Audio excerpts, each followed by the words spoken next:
Hi guys, this is Rob from Iceboxauto here today. I'm just going to show you today's lovely install, which is on a SEAT Leon.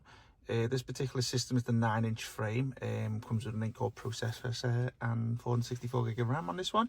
You can go a little bit lower on the RAM and you can go a little bit lower on the processor, but we always advise going for the 8-core one, obviously to ensure the rapid and smooth performance of the system.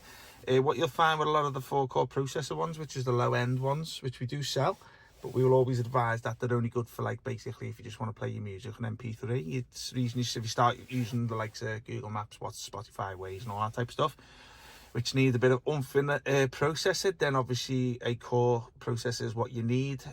But yeah, it's entirely up to you and what your use is. But yeah, this is the Star 3 range from our website.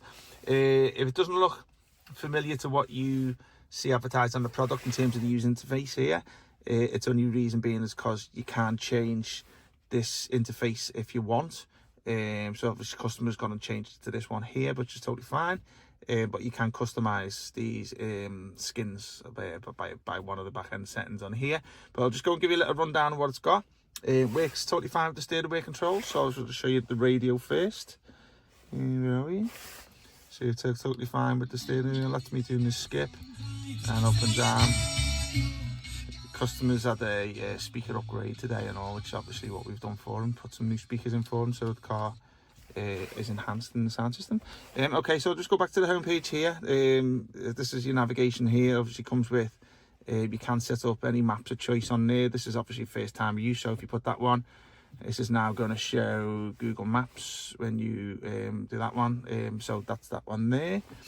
Spotify, obviously the customers downloaded that himself. You can get Spotify from your phone into this through the CarPlay, the Android Auto app, which is this one here.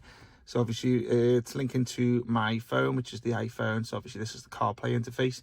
So if you've got any music apps, text messaging apps, navigation from your phone, it is an easy way of getting it onto the system. As you can see, there's my tuning radio, which is DAB radio, SoundCloud, which is obviously on my phone, Google Maps, WeChat, WhatsApp, TalkSport, etc, etc. So if we go back to the Android side, this is the DSP sound processor. So if you're into your music output, sound, subs, subwoofers, amplifiers and all that, there's a lot of customization you can do with the sound output on there. Also, they're going into the back-end applications. This is obviously all the apps that are basically on the system. Any apps that you would download also goes into here. As you can see, there's aux, so if you wanted to link anything like a TV box to it, you can do it through there. Some people are using front cameras by just putting a normal RCA camera into the front and then linking it in there, and then obviously having a front image.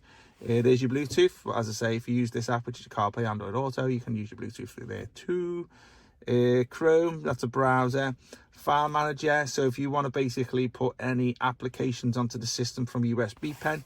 So if you're familiar with the, let's say, the IPTV or anything like that, and you can't get it from the Play Store and download it from another site, you can upload it through there, but that may not be relevant to everyone. Okay, so gallery, Google, that's another browser like Chrome. As you can see, it's nice, quick and responsive. That's what you get on an 8-core processor. As I say, if you're going to go 4-core, I would not advise, only if you just want it for radio and stuff. But if you start using anything like Spotify and Google Maps sort of thing, then obviously the processor speed needs to be up there on standard to obviously deal with the memory and stuff like that. Okay, so there's your Play Store. So obviously this is where all you get your apps from. So if you log into there, scroll up here, so you can see it's still nice and responsive. 1 second, that's the bottom of the page. Okay, obviously offline, so we can't really go much further with that. Let's go back to the home page. That's what else we got here. Okay, vehicle settings. Okay, so obviously gives you a bit of CAN bus support here in terms of your revs and your fuel consumption and stuff like that. Let's have a little look. Video player, so if you can put your movies or music onto a pen drive, if you're quite old fashioned, it does come with some USB cables and you can play your movies and stuff like that through here. There's a full HD screen, so I'll just show you a demo. Let's have a little look at that one. So as you can see, it's nice and clear. This is what you get with this range. I think it's got a QLED LCD screen on it, to be honest with you, so the image is quite vibrant and quite nice. So that's that there. YouTube, probably think you're quite familiar with that. Okay, just to go back to the beginning of the video, which I didn't explain, this screen here, the actual product comes with this outer frame here. As I say, it does taper the other way around if you're a left-hand drive car, which we can get for the left-hand drive too. So obviously if you are from a different country than a right-hand drive, then obviously you can choose that. Touch assist, so that's pretty much just like a little annoying dot if I was to switch that on, which is a homepage dot. And let me just show you the back end settings. So obviously there's all your Wi-Fi, and where it does take us 3G SIM, 4G SIM card. So if you want to get your data usage from a SIM card, not from your hotspot, you can do it through there.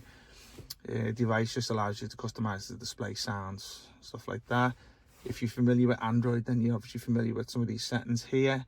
A lot of them are applied to the car itself. It does work with the parking sensors, and just put it into reverse. As you can see, the sensors there.